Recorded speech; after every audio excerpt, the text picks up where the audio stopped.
Life exists on our human scale, measured in miles, feet, and inches. Yet beneath this surface lies a microscopic world, billions of times smaller, revealing the secret behind the steel strength, ice cream delight, and life's sustenance.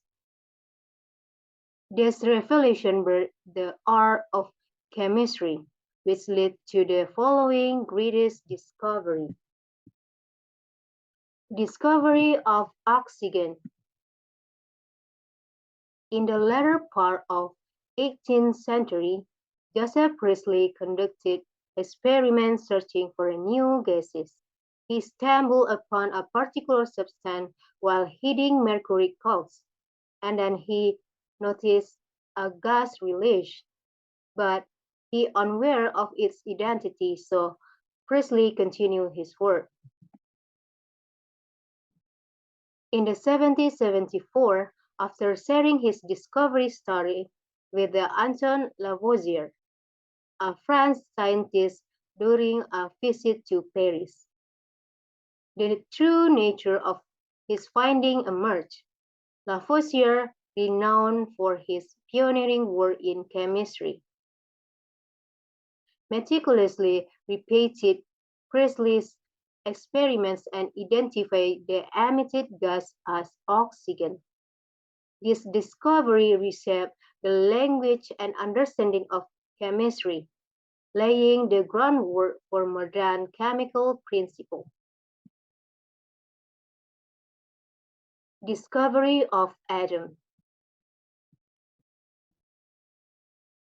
In the early 19th century, British schoolteacher John Dalton delved into chemistry and conducted numerous experiments.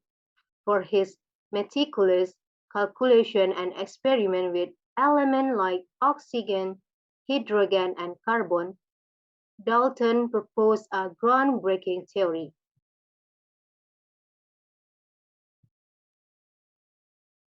He postulated the element combined in fixed proportion composed of small, invisible particles he termed atoms.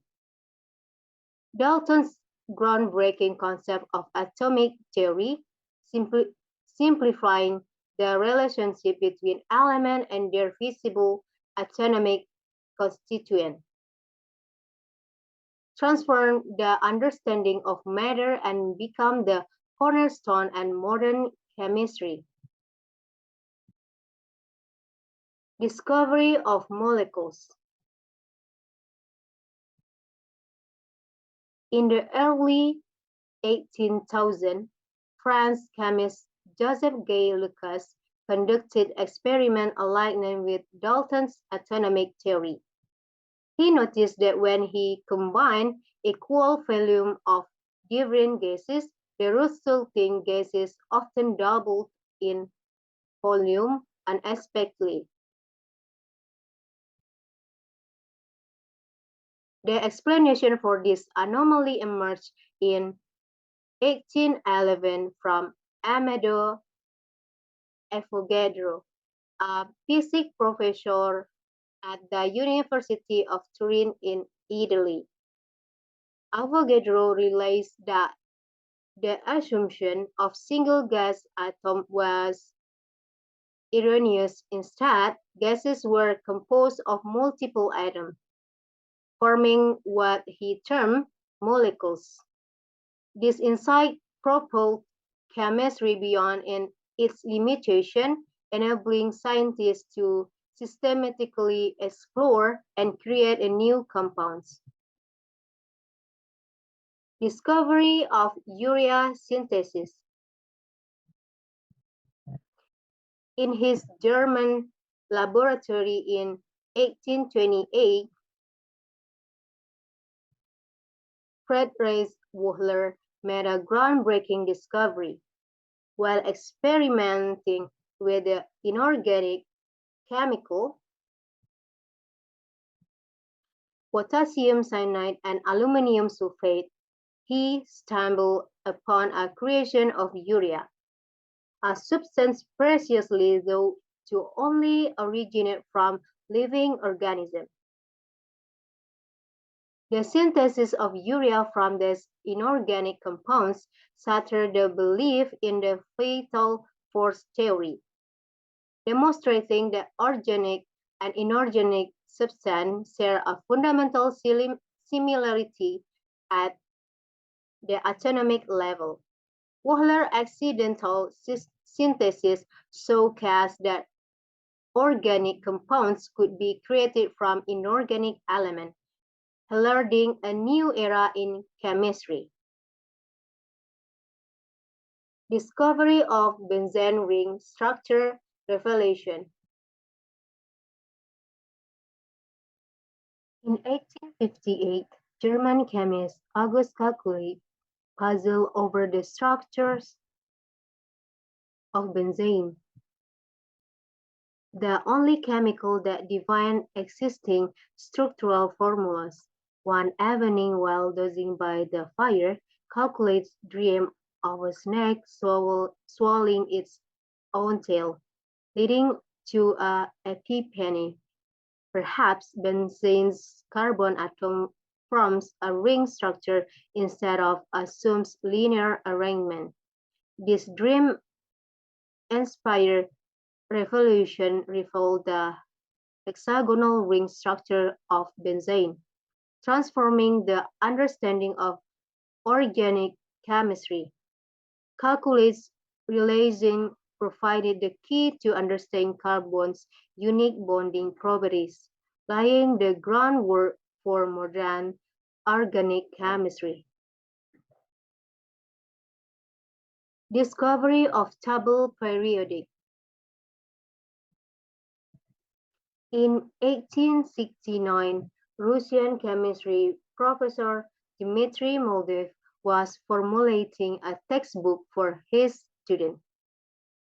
Puzzled by the organization of the 63 notes element, he decided to create individual cards for each element, arranging and then rearranging them to seek pattern.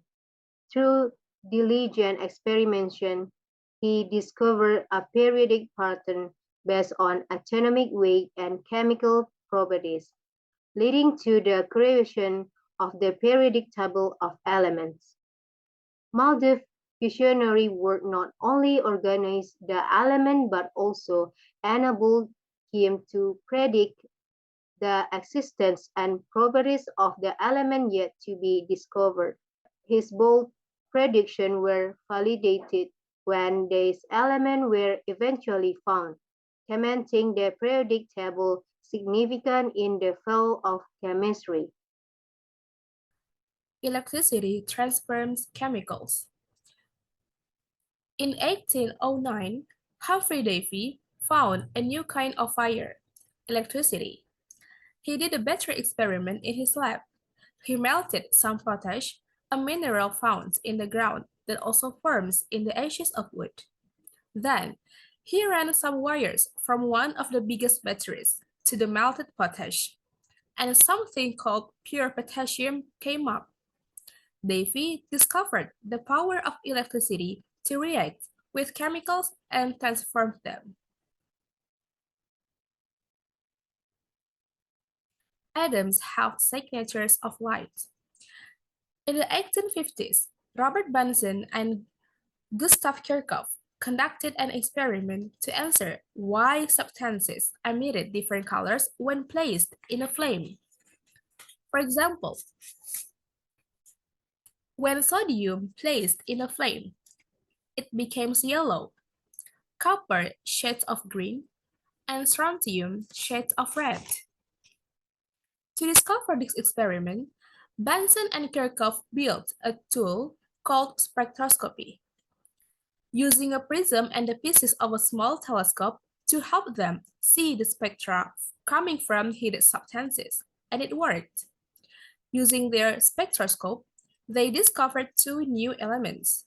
They are cesium and rubidium. Then, they tried to test their invention with sunlight. And then, Bunsen and Kirchhoff discovered sodium in the sun 93 million miles away. The electron. In 1897, the electron was found by Joseph Thomson. He used a device called a crook tube to do his experiments. Thomson then found the first subatomic particles. The ray was a stream of electrons. Electrons form chemical bonds. In the early 1900s, Gilbert Lewis, an American chemist, did a series of experiments to see what happened if certain elements combined with the atoms of other elements to form new substances. Lewis theorized that two chemical elements might combine to form a compound when they give up or accept electrons from their outer shells. Therefore, Lewis' theory enabled scientists to begin making chemical compounds. Radioactivity. In the 1890s, scientists started to look for other substances that forms radiation.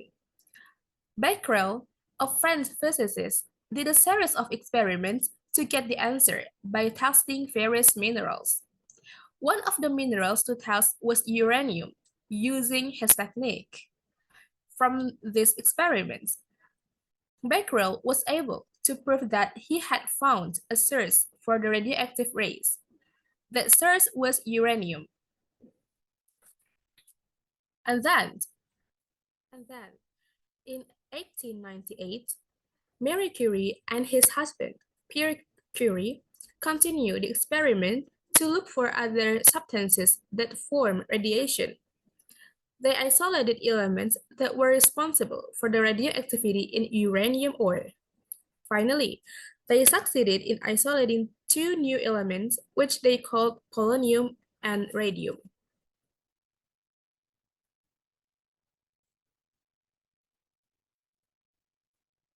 Then, another physicist, Ernest Rutherford, continued the experiment.